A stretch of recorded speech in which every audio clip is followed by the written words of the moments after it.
So it's not thinking about mindset, but also being in a mindset more, for me, it's being, doing and having, right? That's the way people should have and in an order, right? So you got to be someone first.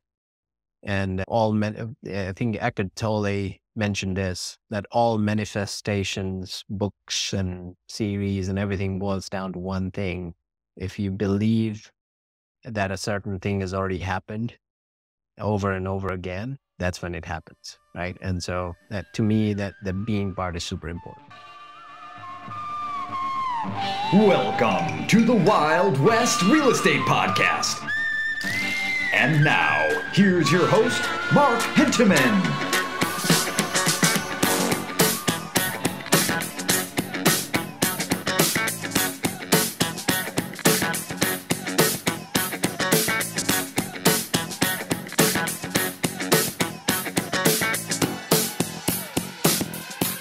Today's guest owns multiple companies in the commercial real estate space, what he calls the business flywheel. His businesses include multifamily, foreign funds, construction, storage, and others. I'd like to welcome Hemal Badiani. Thank you, Mark. I'm super excited to be here, and I'm a big fan of what you do in real estate and in terms of the writing as well. So, well, thank you for inviting me here. Thanks for being on. Yeah, I'm looking forward to digging into your story and, all these different facets that you've added into your business. Yeah. Why don't you start by give me a little bit of a background on how you got into the business world and where you grew up? Yeah, absolutely. So I grew up in a small town in India. I was there until the age of 19.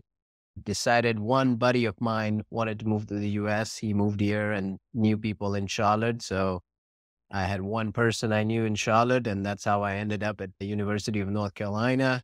And 2 months before I decided to move here, he moved back. So when I landed here, I didn't know anyone 10,000 miles away. A big sticker shock in terms of culture, in terms of lifestyle, in terms of doing things for myself, which in India I didn't do, right from cutting onions to ironing shirts to washing dishes. So I Sure. came out of that, moved to chase my then girlfriend, now my wife of 20 years, to London. She was living there after graduation. Joined the management consulting space, and that took me across 3 continents, both from the US base. I moved here about a decade back, and in the UK, and I was working for everybody from Disney theme parks to the Vatican. Think about mergers, acquisitions, strategy, business strategy, innovation, growth, cost cutting. Essentially, large scale CEOs, CFOs of big organized, multi-$100 billion organizations wanting someone else outside in looking in and telling them how to pivot things, right? Or how to think through the inertia that they may have or organizational elements that they might be challenged with. So I did that for 15 years, then hung up my traveling boots as my twin babies, now 7-year-olds, were born. Sure. Yeah, moved to a cushy job with an assistant as a senior executive at Wells Fargo. Wells Fargo. And Okay. yeah, and that, after changing a couple of thousand diapers, kind of started getting bored and started introspecting of what's next. And that led me to understand my lane is attracting the right talent, building scale in a meaningful way. And so I started experimenting with what I wanted to do. That led me to a path of multiple businesses. Started with an outsourcing company, scaled that and exited. Then a private lending company, then residential real estate. And then in the heart of COVID, we opened this commercial real estate company, which we now have 160 million in assets in about less than 3 years, and 4 divisions within the company and 13 people working. Oh, cool. That sounds great. So you started broad in even to going back to your background in essentially, was that a consulting role that you Correct. were Yeah. performing? Yeah. And then you started exploring on your own investments and businesses, and you seem to be focusing ultimately you focused in the real estate space. Correct. Is that accurate? And Yeah. maybe primarily a multifamily, or is it kind of equally Y- divided? Yeah. So the way I think about it is, you either can stick to a single asset and look at different markets, or, the barbecue in our backyard is pretty good. And if you look at North Carolina and South Carolina in total and draw a 3-hour circle around Charlotte, we have 8 different markets, right? So Yep. we very well knew after experimenting with distressed assets in the heart of COVID across 4 or 5 different states, we were like, hey, no, but the Carolinas should be our playground. And you don't have as many multifamily transactions happening. And also, the market cycles could change, right? Just like a bank has a credit card business and an auto loan business, or the mortgage business. If the mortgage business is down right now because of high interest rates, the credit card business is up because people are borrowing more. So at the end of the day, the top line revenue and the bottom line profits are a little bit more predictable. So we wanted to shape our business in a fashion that allows us to have divisions within the company. And so if you need to slow down something just because of the macroeconomic environment, we could do that and speed up something else. So to that end, multifamily is definitely a focus, but we also focus on a lot of land entitlement and rezoning projects, knowing the submarkets and the path of progress. And we've got about 85 million in construction projects going on as well within the Charlotte MSA. Wow. Okay. Yeah, that's you guys are busy, and so yeah, it sounds like you started broader in terms of geographic locations, and then you realized that Yeah. the Carolinas had everything that you need and a lot of opportunity there. Absolutely, absolutely. The macroeconomic growth in the Charlotte market and beyond is just amazing for the next decade or so. It hasn't grown as fast as some of the areas like Austin and Dallas and Phoenix and Vegas. So there's a lot of spurt left from a growth perspective. And so we want to bank on that from all aspects of the market cycle and multiple asset classes. Right. Okay. And yeah, so what would you say that multifamily is your core, or are you kind of equally spread? Yeah. Yeah, right now, multifamily is taking a back step, right? A back seat because of the interest rates. We want to wait it out. Our Sure. last purchase was on large scale back in December 22. We purchased a $26 million built for rent community in a couple hours from Charlotte. So that was a good last purchase. But right now, in the first 6 months of this year, we're not going to do anything from a multifamily standpoint. We're more focused on land and construction because that can help us ride out in terms of the environment that we are in. Okay. Yeah. So Um, I would say multifamily has gone from being, when we started, 90+% of our focus to 25 to 30% of our focus now that we have 4 divisions of the company. okay. And what are the 4 divisions again? So we have a land entitlement and rezoning company that basically finds raw land in Charlotte MSA and beyond. And we work with the city and the counties to get it entitled for higher density, thereby increasing the value of the land. And most of this land, we sell it to other developers. We have strategic partnership with developers. Some of it we keep. And then we have a ground up construction company. We're building multifamily, built to sell townhomes, storage facility, built for rent community. We have the conventional multifamily syndication company. And then we have a foreign funds division that we bought that focuses on a specific type of foreign capital stack, especially for our construction projects that Okay. we're bringing more and more to the table. Oh, cool. Yeah, that sounds great. Yes. So how did you use your pre-existing relationships overseas to begin your foreign funds? Yeah, that was we always begin with an end in mind. So, growing up in India, I knew that a lot of people, when they immigrate here, I came as a student here. It takes nowadays 15 to 20 years, given that there is a specific backlog or quota per country in terms of any specific visa in the United States. And the countries with the highest populations, Indians and Chinese, have the highest backlog in terms of the visas that can be granted. So immigration, legal immigration for highly skilled individuals, entrepreneurs from those countries is very hard. and it takes 15, 20 years. And in that meantime, you settled in, you have families, you built your wealth here, you have your primary residence, you live here, that's half your life. Right. But there's that sword hanging of, if Amazon gets rid of you right now, then 60 days, unless you find another job, you have to pack your bags and go home after 12 years living here or 15 years living here. So this immigration process, the foreign funds that we bought, is a job creation program that the US government has, whereby Okay. you, as a foreign investor, invest into construction projects in the US, thereby creating jobs, and keep that money at risk for several years, $800,000 at a time or $1 million at a time Sure. per family. And for that, keeping that money at risk and creating those jobs, the US government grants you permanent residency after several years, which is After a several. faster way, 3 to 5 years versus the 20 years it takes for other visa categories. Is that right? It takes 20 years, Yeah, 15 to 20 years. the more traditional way? Yeah. Yep. And so this is great for people who are high net worth from a foreign investment perspective, people who are sending their kids here for studies, because the Sure. kid, go in, rather than going to international program and paying 50 grand fees, they're now considered residents and pay $15,000 fees.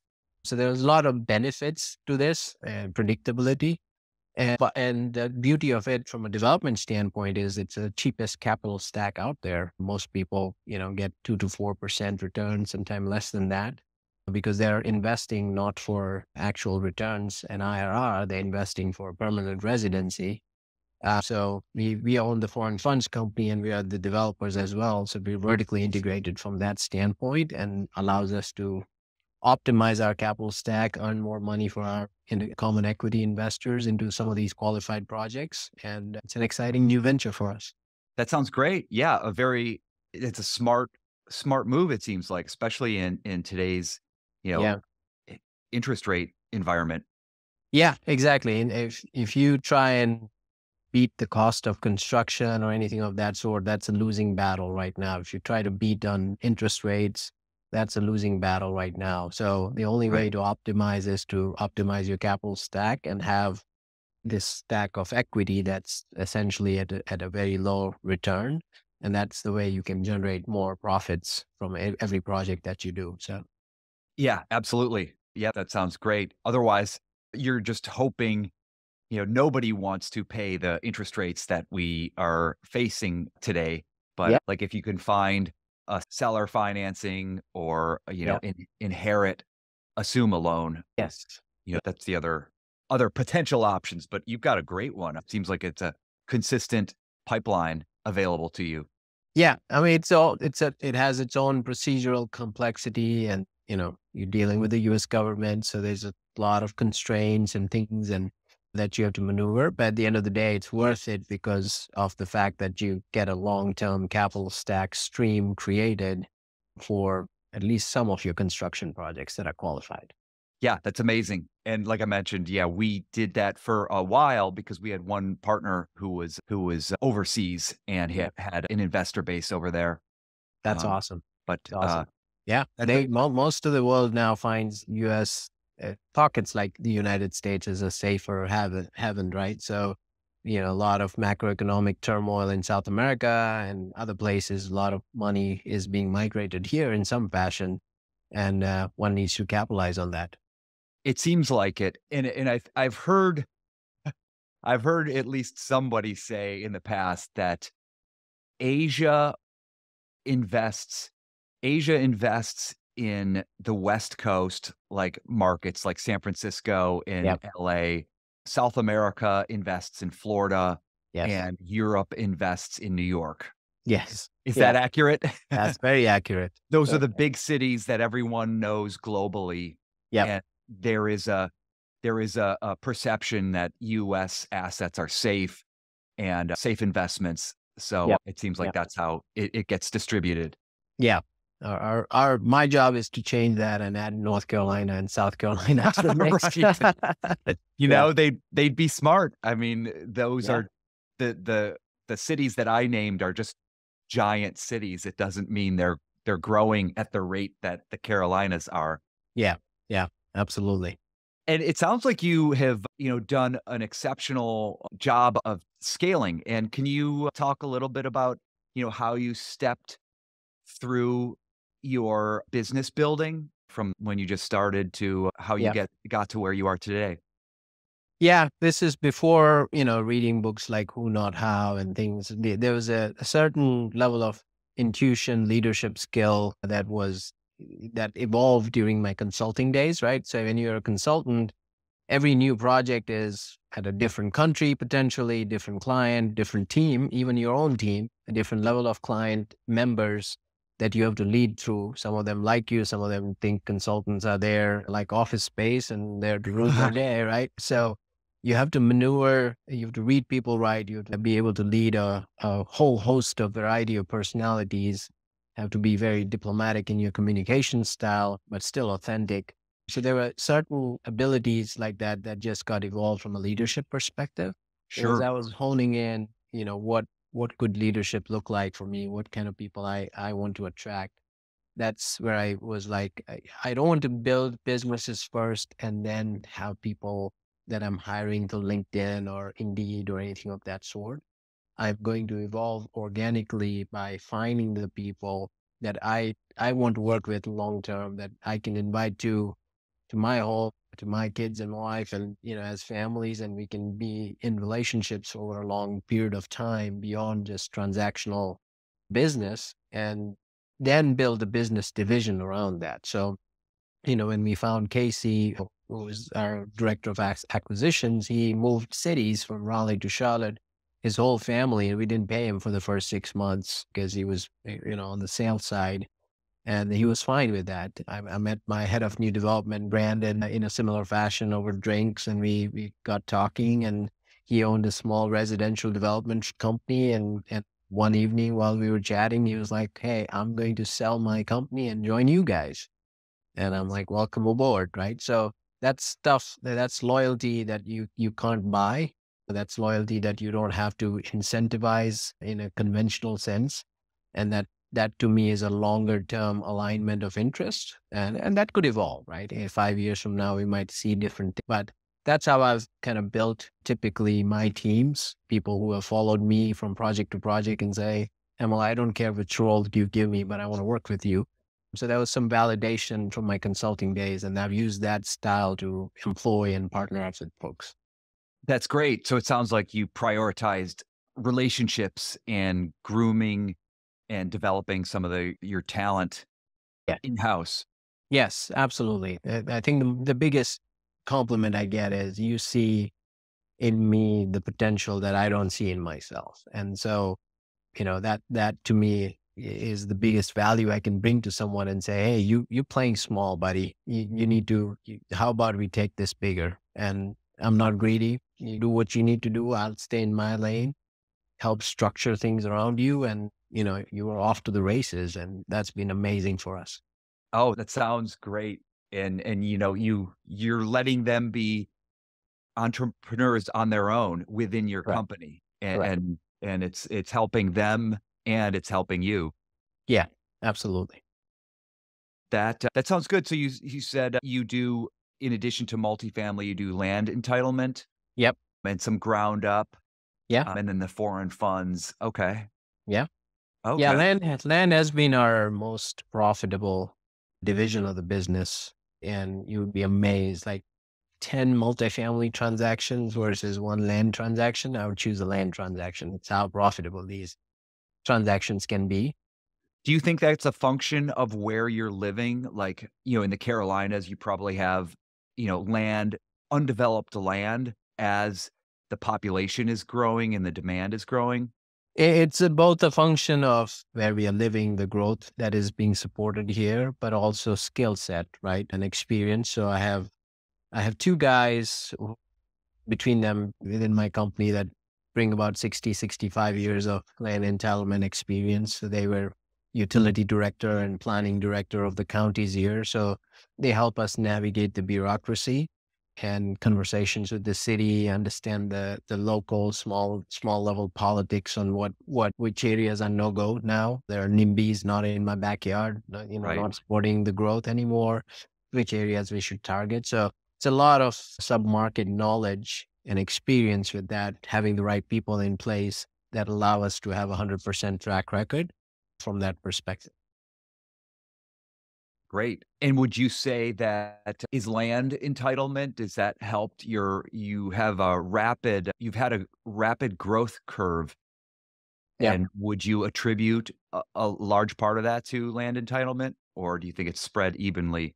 Yeah, land entitlement has given us the most profitability because we typically own a bigger chunk of the profits. These transactions are small.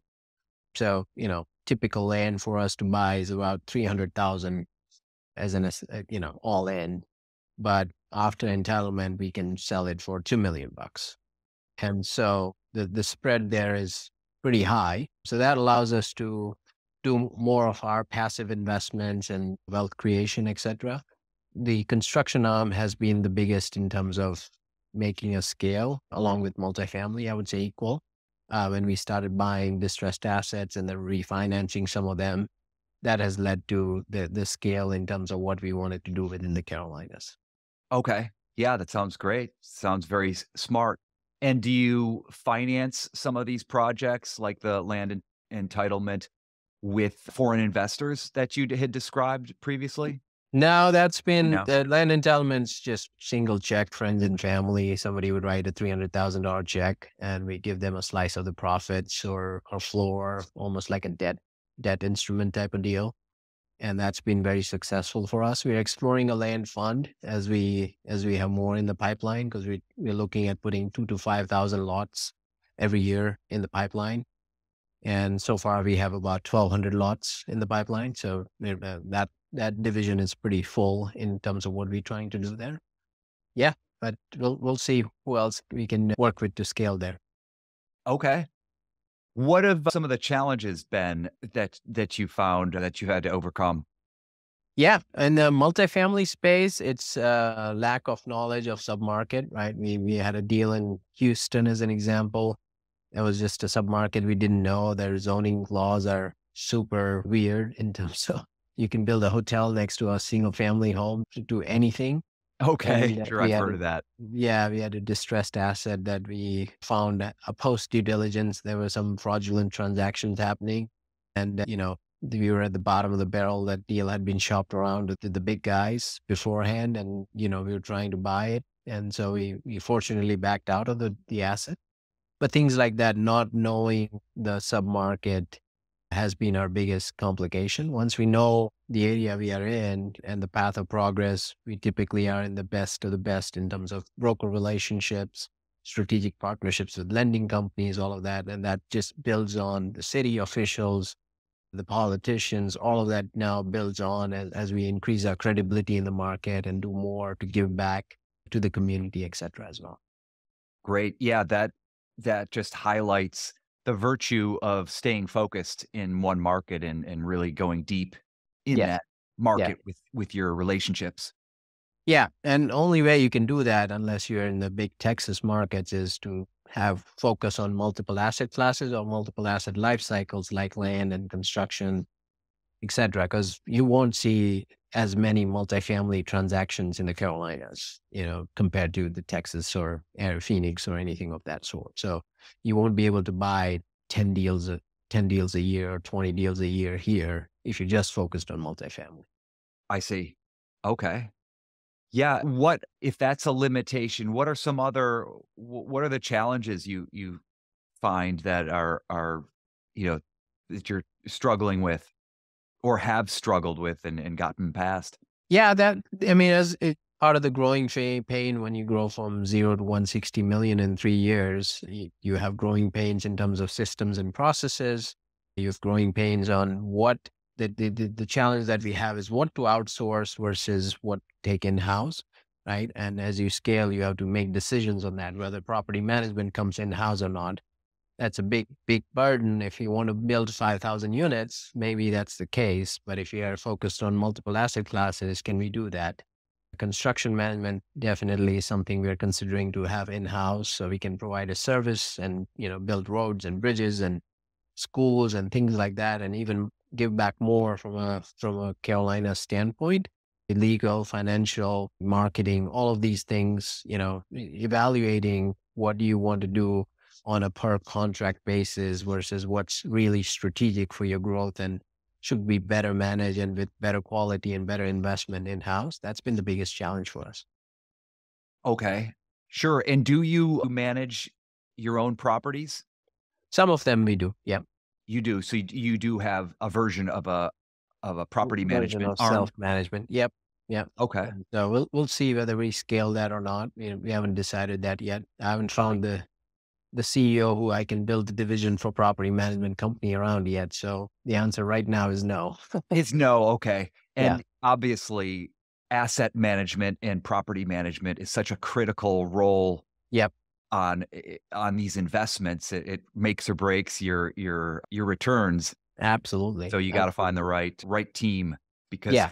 believe Yeah. me, I've been doing it for 25 years, and the property management skill level is all over the place, and even within a specific company that you might outsource to, Yeah. you have the good and the bad, and you really wanna try to optimize those.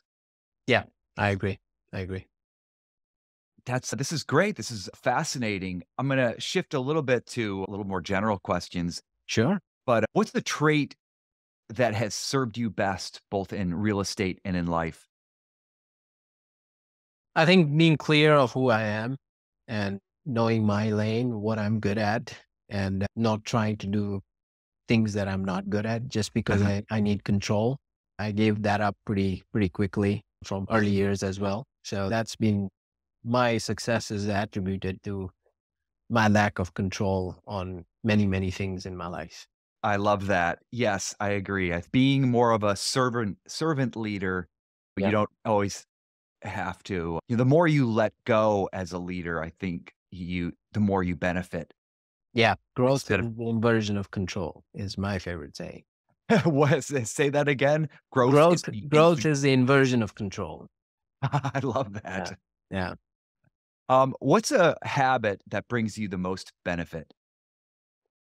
Habit that brings me the most benefit right You now, recently, it's walking. I'm trying to do walking. more than 20,000 steps a day. I'm in a steps challenge, and that is a good break for me in terms of, being part of the nature. I live by a lake. So I love walking that. behind my house is really therapeutic. And in the drudgery of working for yourself 7 days a week, you need those breaks and having that work-life balance and harmony. I love that. I am a walking freak probably. Yeah. I love going on long walks every single day.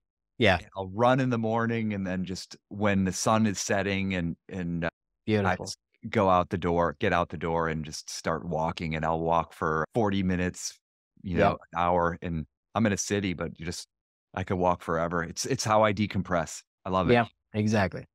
Same here. What's a habit you'd like to break? Habit I like to break, sleeping late in the night and waking up earlier if I can. If that would be a habit I would love to form. So you're staying up too late. Staying up too late. Yeah. Yeah. I could easily be in bed 9:30, 10. I usually don't go to bed till 11:30. And then, morning routines are jumbled then. Yeah, it throws you off. I'm becoming an old man. I feel like I go to bed. I love going to bed early. You do? Yeah. Yes. Yeah. My 5 a.m. club is 7:30 a.m. club. So yeah, I probably know the answer to this, but how important is mindset to your success? it's everything. It's everything. So it's not thinking about mindset, but also being in a mindset more for me, it's being, doing and having, right? That's the way people should have and then in order, right? So you got to be someone first and I think Eckhart Tolle mentioned this, that all manifestations, books and series and everything boils down to one thing. If you believe that a certain thing has already happened over and over again, that's when it happens, right? And so that to me, that the being part is super important. Okay, so is it accurate to say like you've got to see it in your mind before you see it in reality? Yep, see Is it that and believe that it's already happened, and not that believe it? it'll happen. That's the difference. Believe that you've already accomplished or that event has already happened in your heart of hearts. And that's when it manifests. I love that. Yeah. And you mentioned, I think you had 3. It was being, doing, and was there a third one? Having, And having, having. yeah, And just the idea of being is great too. I think now that and you and I both have families, when you have families, you've got careers, you've got all yeah, these relationships and never-ending emails and other yeah, things.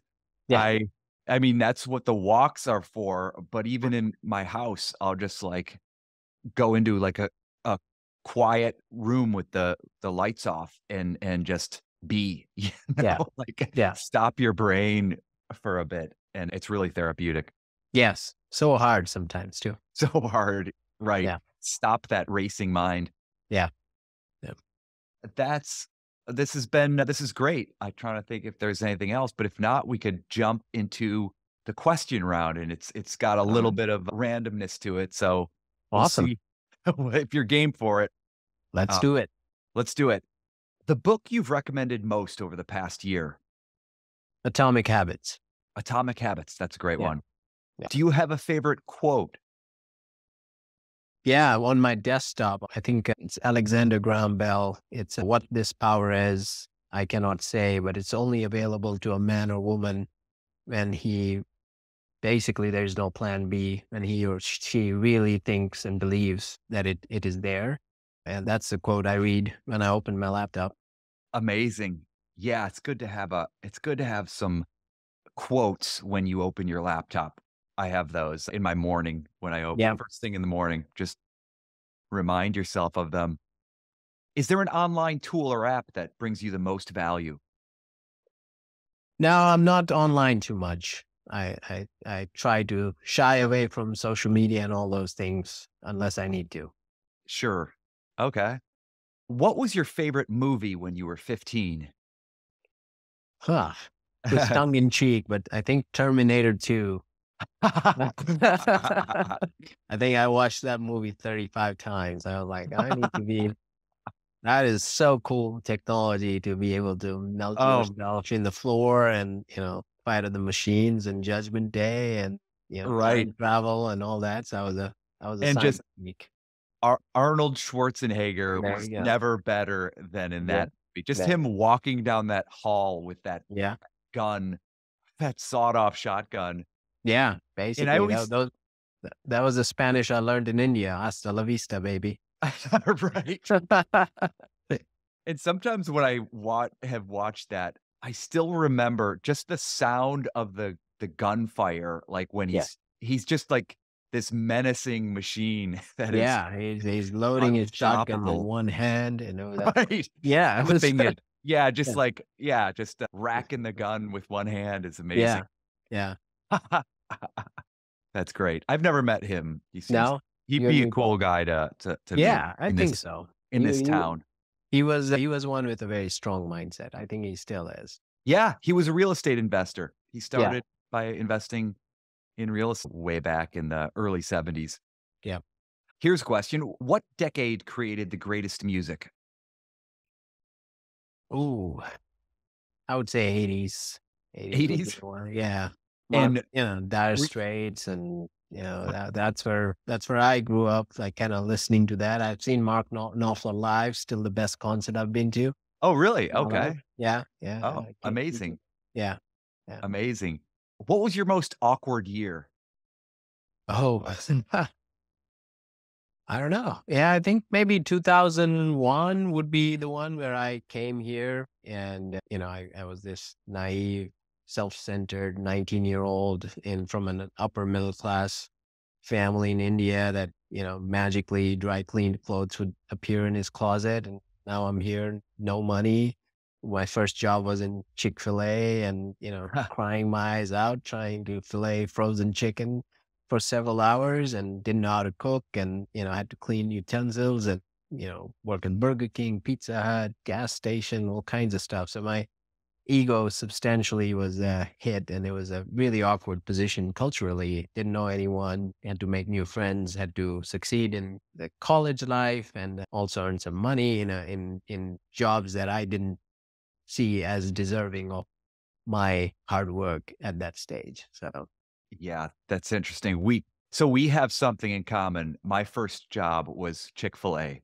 oh yeah, I worked okay, at Chick-fil-A. I wore the little hat, yeah, the brown hat oh with my yeah, name yeah. tag. Yeah, yeah, I remember that. I think I have one. I have a Burger King T-shirt too as a memento for my years. That's where I came from, and that was the year that made me too. That I think I truly believe that made me from a boy to a man, and set me up for the later part of the journey of life and doing everything by myself. And I can call myself self-made because of that year. Because of that year. Yeah. I also did you have to dress up as the Chick-fil-A chicken on for kids' birthdays? I had Yeah. to. Wow. No, I was thankfully not invited to do that. That's awesome though. All my friends, Yeah. it was at a mall, and all my any friend that came by and saw me That's would just hilarious. So you have one more feather in your cap than I do. Yeah.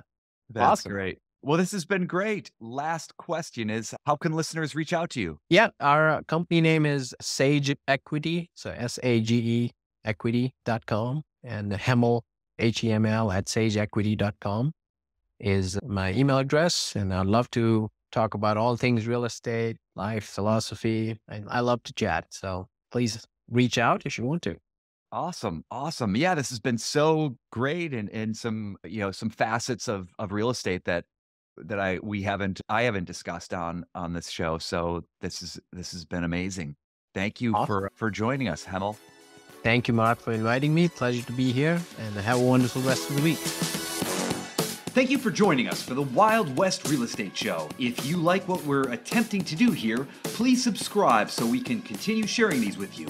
And if you want to check out our website, it's quantumcapitalinc.com. You'll find podcast episodes as well as multifamily properties we're looking at and how you could potentially participate. Look forward to seeing you guys soon on the Wild West Real Estate Show.